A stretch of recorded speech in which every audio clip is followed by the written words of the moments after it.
नमस्कार, मैं इंदु सिंह कला एकेडमी के इस चैनल पर आप सबका स्वागत करती हूँ। आइए आज हम EMRS PGT के सिलेबस में शामिल कृष्ण भक्त कवि मीराबाई के महत्वपूर्ण बिंदुओं का अध्ययन कर उसे समझने का प्रयास करते हैं। आइए शुरू करते हैं। कृष्ण भक्त कवि मीराबाई। मीराबाई का जीवन परिचय।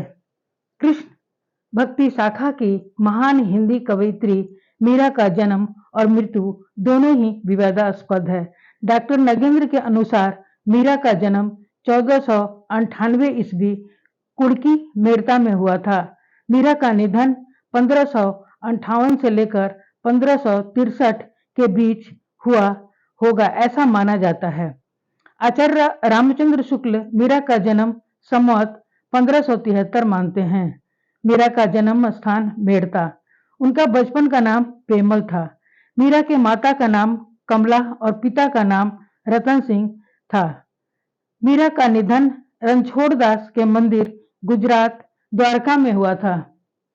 मीरा के दादा का नाम राव दूधा था। कृष्ण भक्ति का संस्कार मीरा को अपने दादा से ही मिली थी। मीरा का विवाह महाराणा संग्राम सिंह के बड़े पुत्र भोजराज के साथ हुआ था। मीरा के गुरु रैदास या रविदास थे। रविदास के गुरु रामानंद थे। मीरा के दीक्षा गुरु चैतन्य संप्रदाय के जीव गोस्वामी से दीक्षित थी। 1539 ईस्वी में मीरा की भेंट जीव गोस्वामी से हुई थी।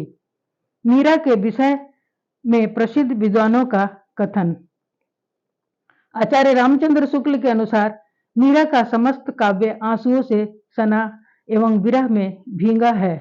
डॉक्टर नगेंद्र के अनुसार मीराबाई का काव्य उनके हृदय से निकले सहज प्रेमोच्छ्वास का साकार रूप है।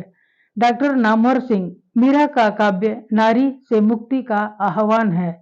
रामविलास शर्मा के अनुसार मीरा का काव्य स्त्री की पराधीनता का प्रत्याख्यान है, पुरुष प्रधान व्यवस्था के प्रति विद्रोह की घोषणा है। नरोत्तम दास स्वामी के अनुसार मीरा के काव्य रचना के लिए नहीं लिखा गया, यह तो अपने आराध्य के प्रति उन्मुक्त अभिव्यक्ति एवं प्रेम की घोषणा है। मैनेजर पांडे के अनुसार कबीर जायसी और सूर के सामने चुनौतियां भाव जगत की थी। मीरा के सामने भाव जगत से अधिक भौतिक जगत की चुनौतियां थी। उनकी चुनौतियां तथा कठिनाइयां पारिवारिक और सामाजिक जीवन की थी।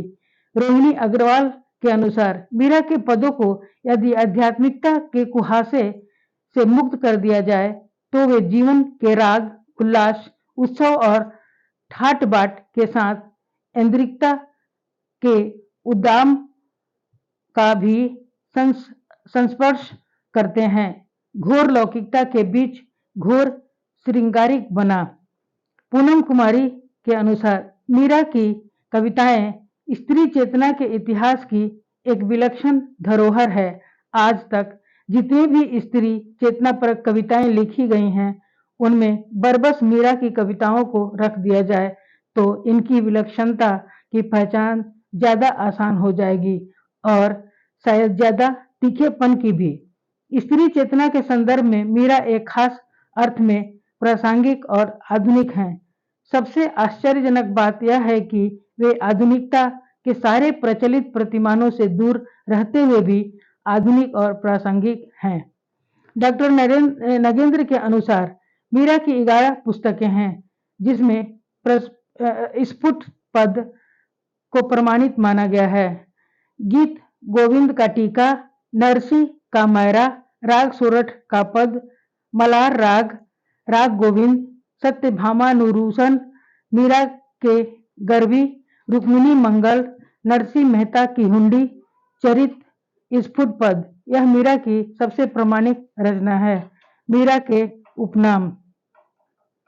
सुमित्रानंदन पंत मरुस्थल की मंदाकिनी और भक्ति के तपोवन की शकुंतला कहते हैं। आचार्य शुक्ल और मोतीलाल मिनारिया ने राजस्थान की राधा कहा। मीरा स्वयं को ललिता नामक गोपी के अवतार मानती हैं। मीरा की भक्ति माधुर्य भाव, कांत भाव, कांता भाव था। आचार्य रामचंद्र शुक्ल के हिंदी साहित्य का इतिहास के अनुसार आचार्य रामचंद्र शुक्ल जी ने मीराबाई का जिक्र अपने इतिहास ग्रंथ में कृष्ण भक्त कवियों में 11वें नंबर पर किया है। इसका जिक्र उन्होंने भक्ति काल प्रकरण 5 के अंतर्गत शगुन धारा के कृष्ण भक्ति शाखा में किया है। आचार्य रामचंद्र शुक्ल के इतिहास ग्रंथ के अनुसार मीराबाई के महत्वपूर्ण तथ्य। मीराबाई मेरठिया के राठौर रतन सिंह की पुत्री, राव दादू जी की पौत्री और जोधपुर को बसाने वाले प्रसिद्ध राव जोधा जी की प्रपौत्री थी। इनका जन्म संवत 1573 से में चोकड़ी नाम के एक गांव में हुआ था और विवाह उदयपुर के महाराणा कुमार भोजराज जी के साथ हुआ था। ये आरंभ से ही कृष्ण भक्ति में लीन रहा करती थी। विवाह के उपरांत थोड़े दिनों में इनके पति का परलोकवास हो गया। वे प्रायः मंदिर में जाकर उपस्थित भक्तों और संतों के बीच श्री कृष्ण भगवान की मूर्ति के सामने आनंद मग्न होकर नाचती और गाती थीं। कहते हैं कि इनके इस राजकुल विरुद्ध आचरण से इनके स्वजन लोक निंदा के भय से रुष्ट रहा करते थे। यहाँ तक कहा जाता है कि इन्हें कई बार विष देने का प्रयत्न किया गया, पर भगवान के पास से विष का कोई प्रभाव इन पर न हुआ। घर वालों के व्यवहार से खिन्न होकर ये द्वारका और वृंदावन के मंदिरों में घूम घूमकर भजन सुनाया करती थी। जहां जाती वहां इनका देवियों का सा सम्मान होता।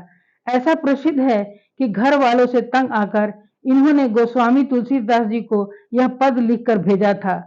स्वस्ति श्री तुलसी कुलभूषण दूषण हरण गोसाई, बार ही बार प्रणाम करहूं अब हरहूं शोक समुदायी।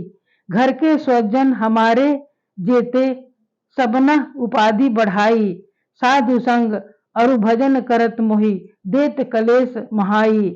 मेरे माता पिता के समहो हरि भक्तन सुखदाई, हमको कहाँ उचित करीबो है सो लिखी है समुझाई।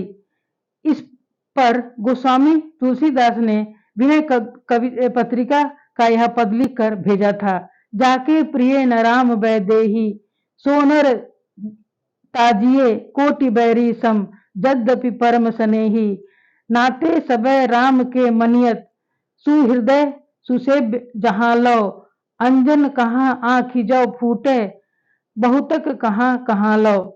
पर मीराबाई की मृत्यु द्वारका में संवत 1603 ईस्वी में हो चुकी थी। अतः यह जनश्रुति किसी की कल्पना के आधार पर ही चल पड़ी। मीराबाई की उपासना माधुर्य भाव की थी, अर्थात वे अपने इष्ट देव श्री कृष्ण की भावना प्रियतम या पति के रूप में करती थी। पहले यह कहा जा चुका है कि इस भाव की उपासना में रहस्य का समावेश अनिवार्य है।